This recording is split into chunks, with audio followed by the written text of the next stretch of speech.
All right, you're all set. Thank you.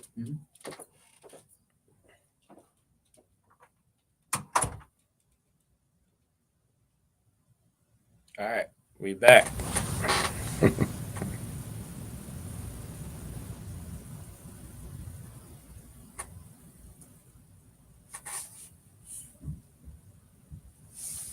All right. We are back again. We back.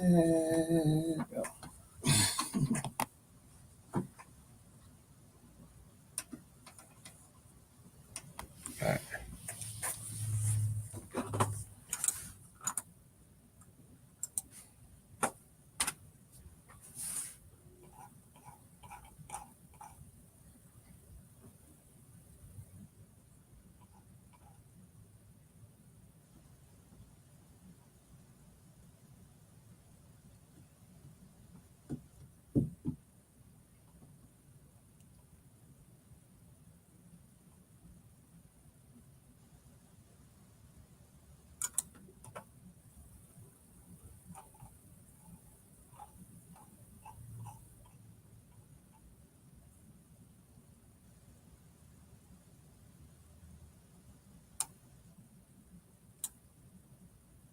The slide numbers there. Which one?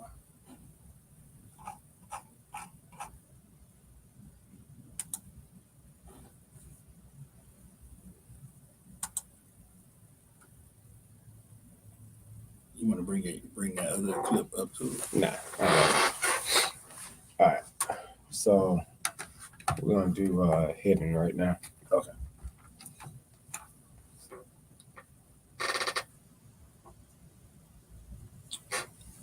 You like that nigga all in, you know? Huh? You like that all in? Oh, shit. Let me see.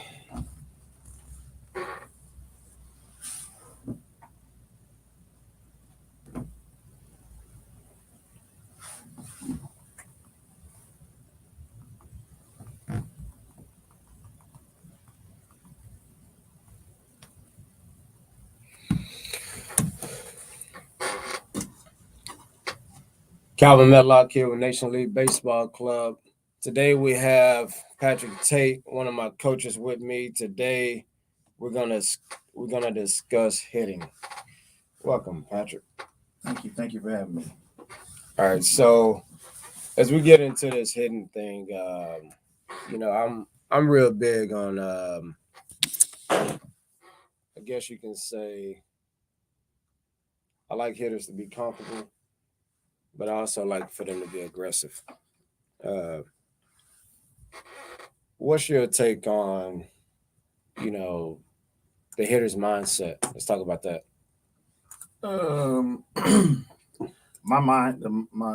My take on is know the job that needs to be at hand. Know the job that's at hand. If you got a man on first base, know that, hey, I may not be able to hit this home run, but I need to be able to get him over a base or two. Correct. So get the job done, and also get the job done early. Hit your pitch. Don't hit the pitcher's pitch. Yeah. So when I'm talking about hitting with most guys, for me, my whole thing is I try to get them to get in the box, and I want them to have, probably I want them to have a clear mindset of, hitting. So, for me, I want to make sure that one, they have a clear mind, positive thoughts. So most of the time when I'm walking to third base or they about to come up hitting, most of the time I give them a high five, pat on the helmet, something to kind of get them at ease, ready to, hit.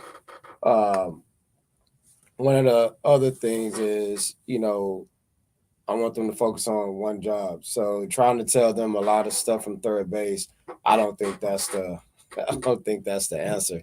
Um, the last thing for me, battle, be aggressive. Because I know for me as a pitcher, if I'm pitching to you I'm sorry, but I'm trying to throw 75 pitches and I'm trying to throw 75 strikes. Yeah. I mean, it's not going to be too often that I'm not going to try not to throw a strike. Maybe if I'm bouncing the ball or something like that, but to me, pretty much, I'm pretty much I'm going to get after you. So I think turning that aggressiveness on both sides, I think that's key. Focus on winning the battle is you versus the pitcher. Uh, the the one thing, Self-explanatory. yeah, So, the one thing that I don't like is when I see hitters take first pitch fastballs. I'm like, dude, man, you tripping? Like, what you doing? You need to try to get busy with one, and you really need to try to go ahead and go. The mechanics. I mean, your stance is your stance. I do think the position of your hands, which is something that we're gonna talk about. Of course, your load and stride. You gotta load. You gotta stride. That's your separation. If you don't do those things and getting your hands back, we're gonna be fighting up a uphill battle already. Yeah. So to me, I think it's best to each player, they need to know their mechanics. And everybody mechanics is different. Your stance is different. Your position of your hands are different. Your load and stride is somewhat going to be the same, but it's still different. But it's somewhat that's is it's the same, but that's different. Somebody may load a little bit further back, but you have to go negative before you go positive. All right. So you have to kind of make sure that you understand those things about hitting is you have to create a big negative, short positive, which is what I've also heard other hitting coaches and other gurus, whatever you want to call them, that they talk about the negative positive. It's just like the slide step pitching. Like you have to go back first before you go forward. You don't just want to start in the middle and just go. Right. There's no power there. No. Okay, so your load is going to generate your power. When I see guys struggling hitting, or if we're facing a pitcher that's kind of giving us the business to work a little bit, is what they call it. What I try to do is I try to tell them, I say, hey, I want you guys to watch the ball out of the pitcher's hand. And I mean, from the time that ball leaves that glove, so when that pitcher leaves his hand here, that's when you really want to start your load. And then by the time that pitcher gets to release a point, that's when you want your foot down. And so for me, I think it's very huge that they understand the timing of that. And then they understand that it's a little bit of rhythm as well. So for me, watching the ball out of the pitcher's hand, I think that's huge. Tracking the ball. But also getting your mental reps in the dugout on deck plays a big part to that as well, because you should be getting your timing down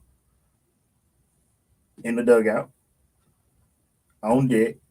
And then when you get in there, you should already know a little bit on how this pitcher is going. Okay, do I need to load faster? Should I need to wait? Yeah. Make adjustments because you've already seen them. So you already had 2 at bats before you even walked up. Yeah, they always say you should have about 3 or 4 at bats before you walk up. The only person is the leadoff. Yeah. And leadoff hitter too, because you're watching him warm up. You're watching him in his bullpen. Like it's, to me, there's no outs to that, because I'm not gonna give you no outs. But the thing is, you have to really understand if you want to get better as a hitter, you have to want to hit. Right. So when everybody's playing around or in the dugout or go to the restroom, for me, if I'm down that line and if I'm hitting and I see a lefty warming up, I'm gonna get my bat and I'm gonna try to get my timing down for when that ball is hitting that catcher's mitt. That way I know by the time I get in the box, not much is gonna change from the timing. The only thing is now you're just closer. Yep. That's the only thing.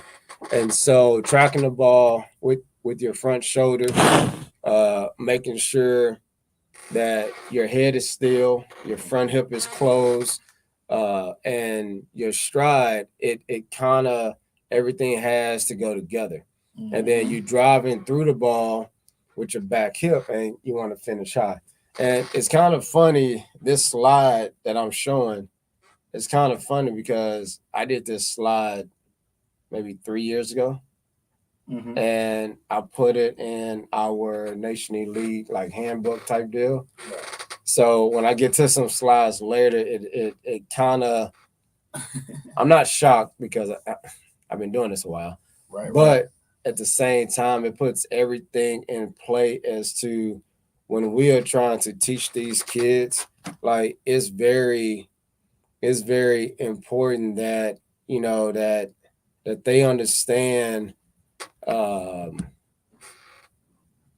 their hitting mechanics. So that number 3, I think out of all this, like that number 3 is, to me, that's the most important.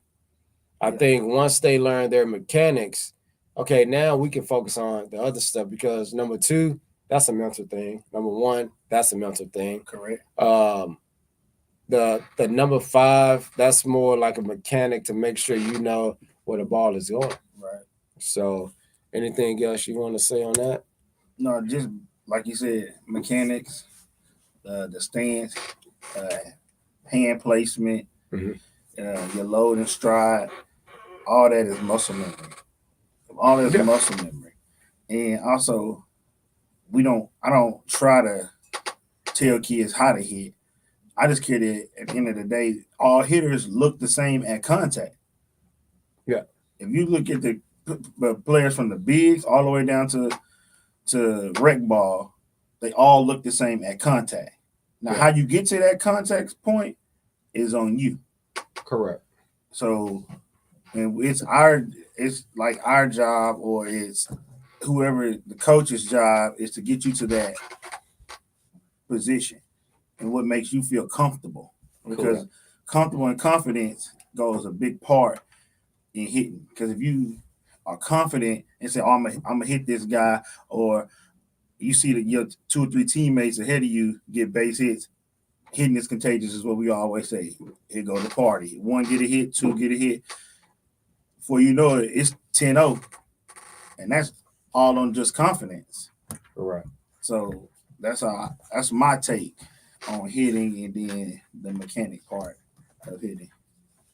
Yeah, so we're going to talk about hitting situation and counts. You know, for me, I'm going to always say, you know, from a hitter standpoint, that the situation would tell you your approach before 2 strikes. All right. So it's very simple. You have a runner at first, you hit behind a runner to the second base side. Mm-hmm. Run at second base, you hit the ball to middle to right field. Okay. Run at third base, you're looking for a ball that you can drive to the outfield. Mm-hmm. Okay. All of this is, of course, before 2 strikes, and it's also before 2 outs. Mm-hmm. Okay.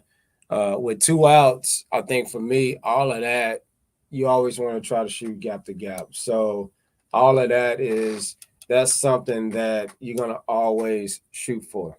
Okay. The counts, you know, don't chase counts. To me, that's 0-0, 1-0, 2-0. Okay. I'm not chasing because I'm not trying to let you get back into the count. Right. Okay. Right. So 0-0 for me, you have to have that mindset. You're looking for 1 pitch to drive. You're not just going up there just swing. Right. But you throw that fastball down the middle.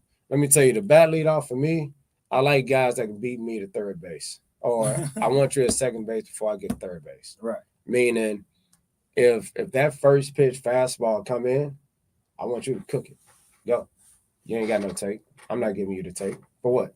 What I'm giving you take for? That's getting the job. That's a want, though. That's a want. Exactly. Because for me, the last time I checked, that 0-0 pitch, like, the game started.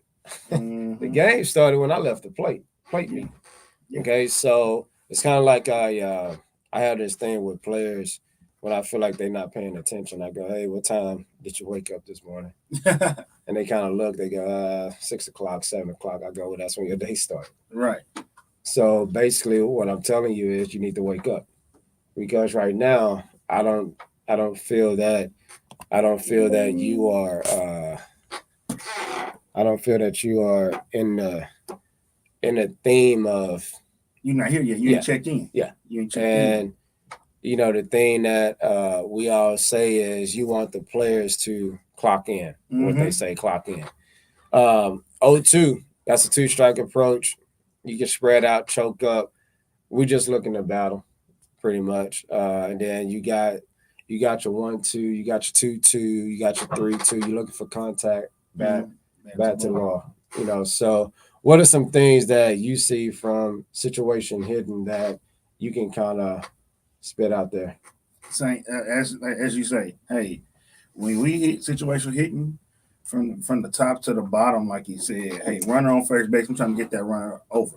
And all meaning as I said, know your speed, know where the guys are playing, and that's all for all my kids with speed. Yeah. If you come up and there's a guy on first base, and the first baseman or the third baseman does not adjust to your speed, put the bunt down. Guys, do not be scared to bunt the ball. Bunting the ball causes havoc in the infield, especially when you have speed. Correct. Because now what happens? They have to rush. They trying to throw you out. They're up. There you go. They misplay a ball. Now you're on, and the rally has started. Correct. So do not be scared to bunt the ball. And you don't. And the bunt doesn't have to be a coach's. That's like almost like a nonverbal sign. You come up and you see it, bunt for a hit. Yeah. See, I think with that, when we talk about it, it's kind of like having a green light to steal. You got to have a green light to bunt. I know with one of the players on the 12U, we work on drag bunts, and I told him at no point do you need to get the green light for me to drag bunt. You have the green light, and if you see it and you do it. I'm never going to tell you not to do it because that's why we work on it. Right. And it's funny that you bring that up because this week they have been working on that. And they's working on it by themselves. And that's what I didn't tell them to do it. But was teaching it to the other lefties. And they were in a group together working on it by themselves. So that's so true. And then he's also spreading that knowledge to the other kids. Now, this is the kicker. When I started teaching him that? At 10 years. When he was 10. Yes. And I think last year he started to get confidence in it. And this year now he has the confidence to do the drag bunt. And now I tell him, do it. I go, the one thing that you just have to know about a drag bunt is to do or die. So just make sure you're in the box. Don't come out the box, otherwise you out. It ain't nothing I can do for you. Right. I can't help you. Right. But that's the first thing I tell them is, hey, when we're doing a drag bunt, you got to bunt that ball while you're in the box. If you're out of the box or you step on the plate, you're out. There's nothing I can do as a coach. There's nothing I can do to fight for you. Right. So if you're out, it's a do or die. Just go ahead and chalk it up. Now, if you lay it down perfectly, which I think he did it one time this fall, okay, I was like, man, that was clean. And that's one of the things where we work on a lot of things at practice. If we're gonna work on it, we're gonna do it.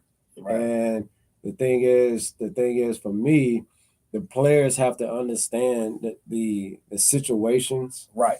Also, first, they have to understand where they're going with everything hidden wise.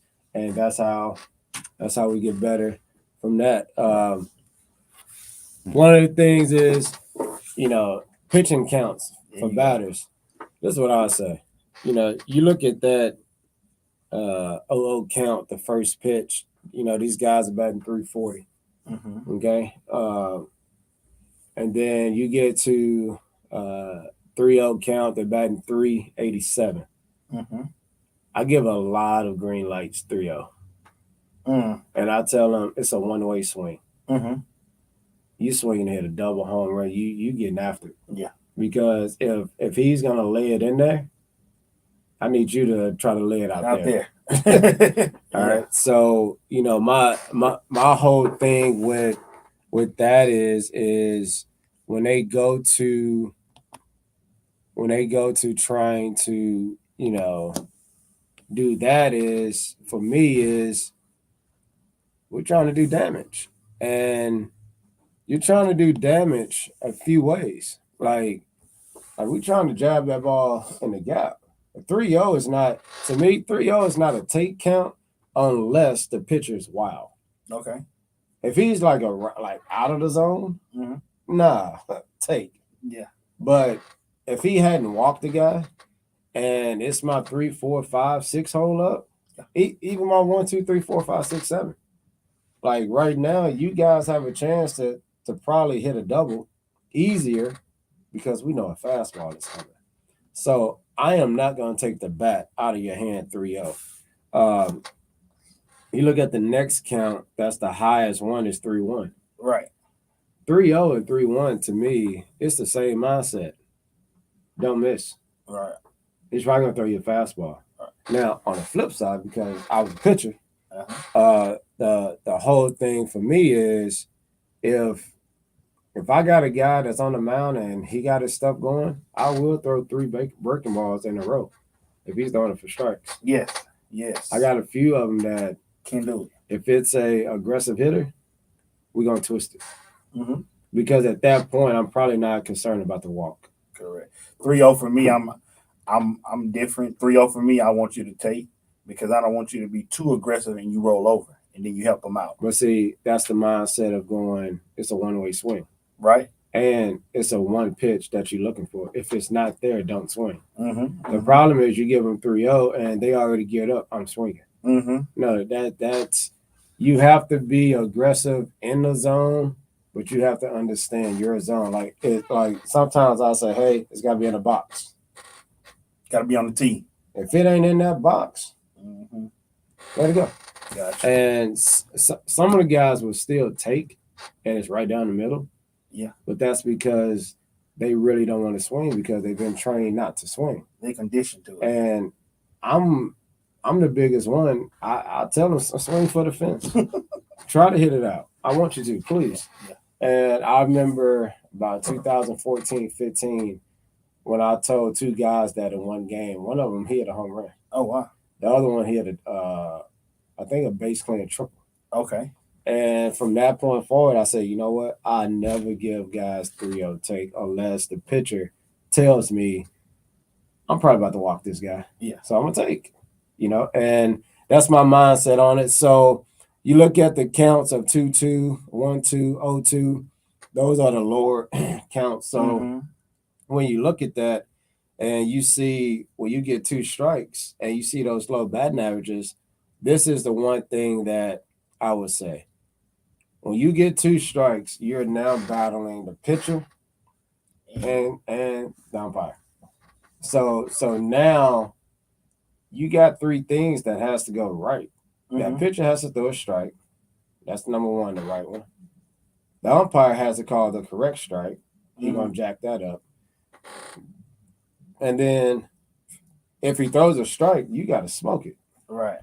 But understand, I said you got to smoke it, not just lay over it and just kind of let it go from that angle. Like you got to really still take a aggressive swing, not a I don't want to strike out swing. Correct. But also you got to also understand that a lot of people feel defeated when they go down 0-2. Hold on. Let me take you back. You said they feel what? Defeated. All right. So we're going to go back to 2 slides ago. What's that number 1 say? Clear mind. Positive thoughts. Yep. You see that? So right there, when you say defeated, that's a negative thought. Right. So if at any point you feel that you're not going to get a hit, you're Mhm. not gonna get a hit. It- Most of already my know. strikeouts as a pitcher, Yep. when I was a pitcher, I already visioned that I was about to embarrass this kid.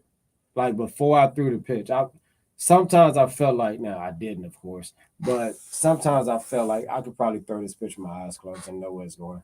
Yeah. Like I could see the catcher line up, and it'll be some games where I'm like zoned in, Mm-hmm. and wherever that catcher set up, I'm hitting it's like that mitt, bro. It's like that mitt was huge. it. And then it was some games like that mitt was like this big. Yeah. And I'm like, damn, I just can't hit that down spot. Right. And so for me, the mindset of, you know, when I get 2 strikes, nah, buckle down, let's go.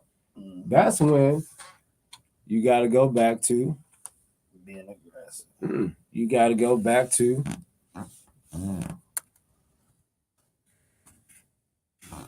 you got, situation. no, you got to go back to number 2. Mm-hmm. So now you're looking at number 2, focus on winning the battle now. Both sides. That's you versus the pitcher. Mm-hmm. You know, and then the other thing is that's where your mechanics and everything, what you've been working on, that's where it comes into play. Right. So everything about, you know, going into a 2-strike approach or a 2-strike, all of that, yeah, like that's very huge. And so right there, that's the pitching counts for the hitters. Now we're gonna talk about this barrel positioning. Mm-hmm. Let me tell you, I'm real big on learning. So when I pitch and play, I'm gonna tell you right now, it was very, very, very important that that these guys that these guys understand how your barrel positioning is very, very, very huge. Like you want to make sure that, you know, the barrel positioning is that a deal of where you can just drop the barrel down and drive through it. Mm-hmm. Like that's one of those things. So, you know, for me,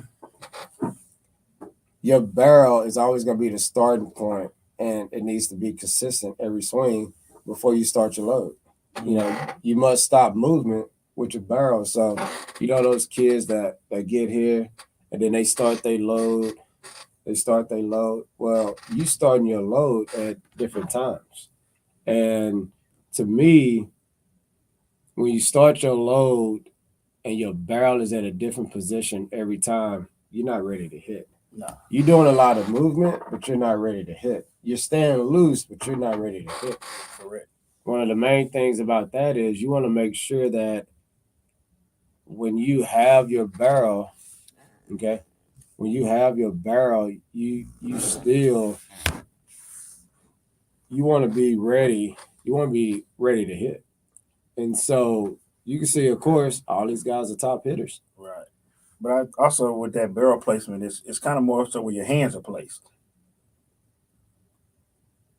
I mean, And if you have your hands placed, you know, kind of where you talk on the phone and behind your ear, you're okay. And then some, but you also got to watch that barrel wrapping. You know, this guy right here on the end, it could come to a wrap, but he's a pro. He take 300 swings. no, it's not that. It's more so his top hand is not going to break. And then also, before he starts to swing, his barrel stop. Yeah. Kids rap because their barrels don't stop. Gotcha. That's why they rap. Okay. You got to think, if a kid top hand is not strong and he want to keep doing this, mm-hmm. What is he doing? He's taking his barrel behind his head. Every time. So now when he has to stop, it's easier to stop here because it's less stress. Instead of stopping there where you got to have strong hands and wrists. Mm. So that's why they rap. Mm-hmm. They rap because of that. Their wrists and their hands are weak.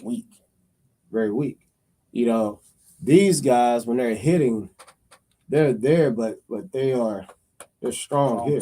Strong top hand. Yeah. So now when they go to swing, they're able to drop that barrel down and get it out front. Like that's the difference. So would you say that barrel placement has a lot to do with having a strong top hand? No.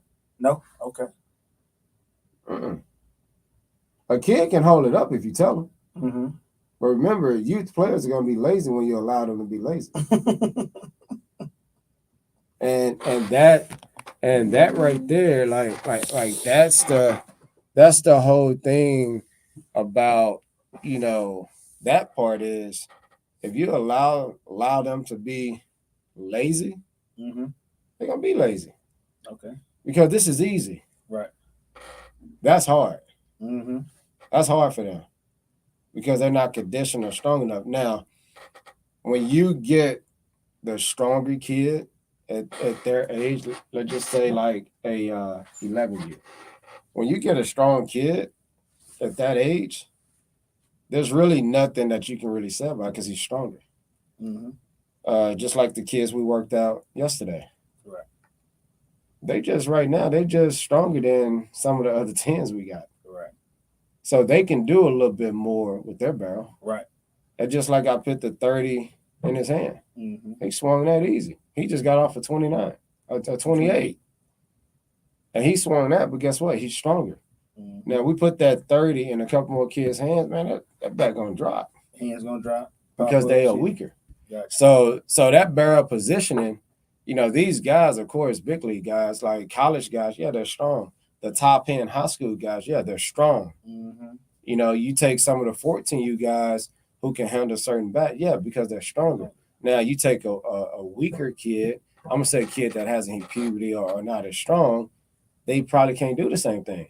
Mm-hmm. That's why we have different bat weights and sizes because, hey, you probably need to swing a 29 because you need bat control. Mm-hmm. Like that 30 or that 31 is too big for you.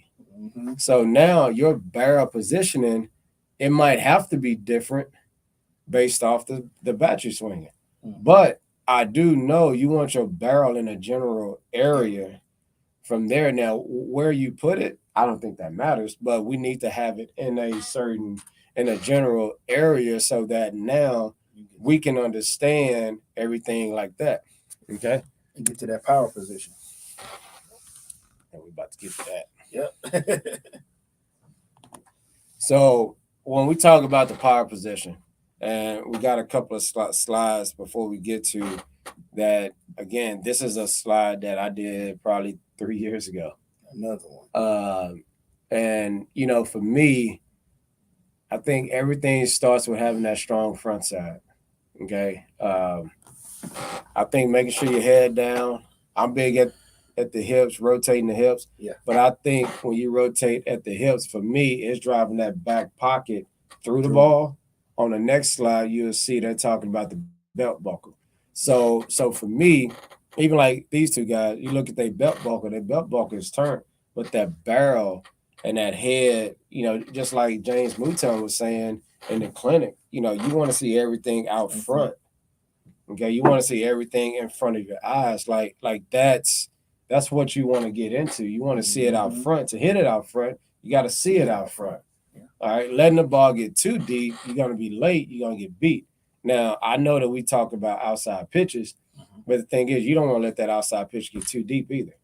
You still want to let it get to you, but just like Mouton said, it is to you. Now, I need to go get it. I need to go hit it, and I need to hit it with my hands out front. And so, you know, strong front leg. You want to make sure that your head down, tracking the ball down, you rotating at the hips. For me, I know this off season we worked a lot on that hip turn. Yes. And, you know, this is probably the most we did hitting in 15 days. Yes. And I feel like from the start of the first day to the last day, I think a lot of kids covered a lot of ground and got stronger. Yes. And for me, it's one of them things where I want to keep building on it. Because if anybody knows me, I can kind of get addicted to it. You know, I'm liable to have practice tomorrow. Yeah. Yeah. Day after Christmas, hitting. Day before Christmas, hitting. Christmas morning after you open your gifts, hitting and running. Yep. So hold on. I'm missing a slide here. What slide go? Uh-oh. All right, hold on.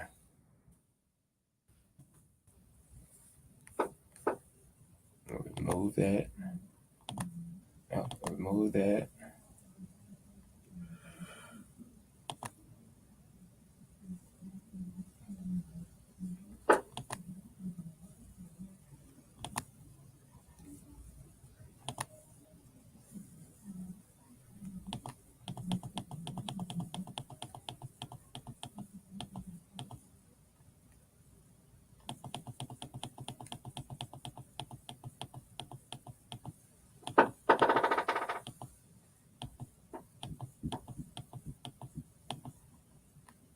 Oh man, can't find my slide. I think I got the picture though. Let me see. Hope it's not on my computer.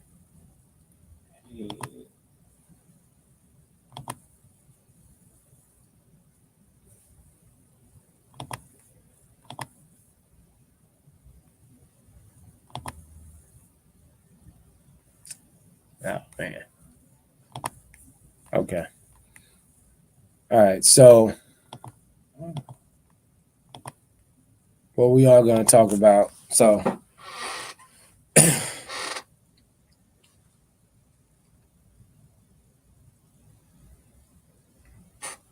Calvin Medlock here with Nation League Baseball Club. We're back with Patrick Tate. So we're going to look at some other power hitting positions that that we're going to speak on a little bit. And so, Pat, this is what I was talking about with this slide, you know, the power position swing. Yeah. And so what happens here is when you look at this with this deal here, and you kind of see where the power position is, the first thing is keeping your head still. Okay, so when we keep our head still, that's one of them things where you can kind of see that little Line. you see that line there, you know, straight through you, of course. And you know, they talk about allow the ball to get deep, allow his ball to get deep, allow him to see it longer. Over here, inside pitch, hit it out front.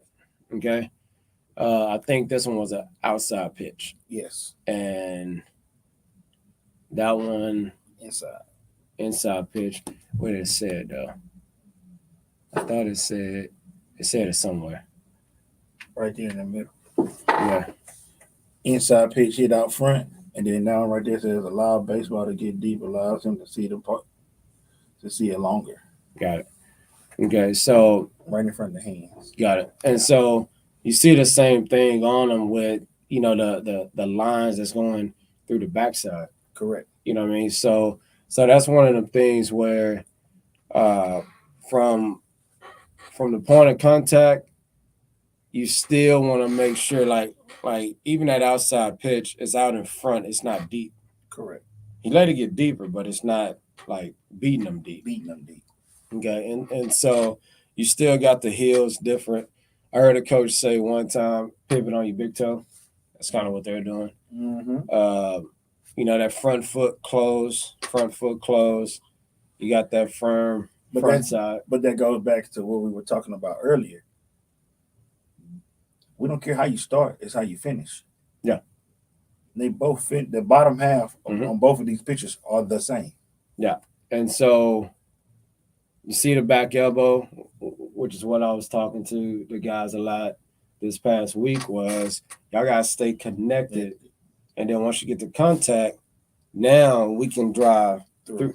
through the ball, but you don't want to get your elbow away from your body. Mhm. Now, from a pitching side, if I see that, I'm just gonna eat you up inside.